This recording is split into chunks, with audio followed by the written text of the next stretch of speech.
By 9 a.m., lawyers for the three respondents, President Museveni, Electoral Commission and the Attorney General, submitted their 185 affidavits in response to 53 grounds that the lawyers of the petitioner Robert Kyagulanyi raised before the Supreme Court to show that the previous election was not free and fair. Court first registered the voluminous copies of the affidavits before retaining some, while others were to be given to the petitioner's lawyers. According to the first respondent's lawyer, they have all evidence that shows President Museveni was elected through a free and fair election. We have some allegations of bribery. We have, I think, some other general allegations. And essentially we have responded. We have witnesses on all those items that have been raised by the petitioner and that have been raised in the affidavit supporting the petition. The lawyer also shared the category of people who were interviewed for the affidavits, and they included some members of the Secretariat. Ordinary people from voters to agents to just ordinary people that were perhaps accused in the various affidavits we have seen.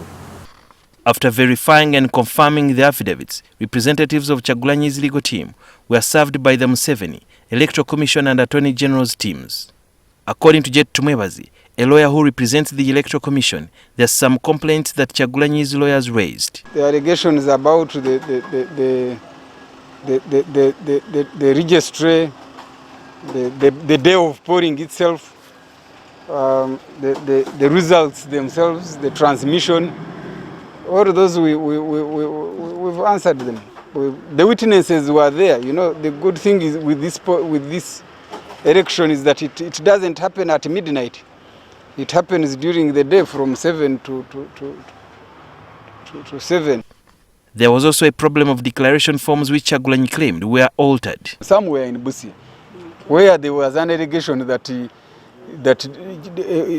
Honorable Kyagulanyi got 218 votes and Katumba got 0, and then they switched Honorable Kyagulanyi's votes and gave them to Katumba, and then Kyagulanyi got 0. That allegation is in the print, and we have had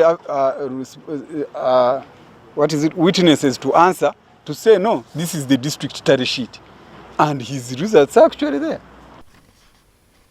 Kyagulanyi's legal team also complained about police and army involvement in the elections. The allegation is that they stopped me from campaigning, and the police's response is that no, wherever you didn't do processions in the middle of the road to hold traffic, wherever you didn't disobey the SOPs, you campaigned.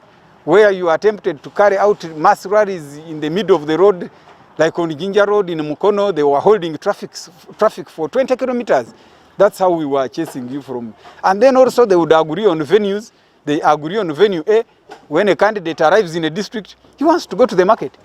The petitioner, that is NUP President Robert Kyagulanyi Sentamu's legal team, has up to 23rd of February 2021 to file a rejoinder responding to the 185 affidavits that have been filed by the respondents, who include President Museveni, the Electoral Commission and the Attorney General. And then on the 24th of February, the same court will sit and decide which of the matters will be looked into. Sudhir Ruhanga, NTV at the Supreme Court in Kololo, Kampala.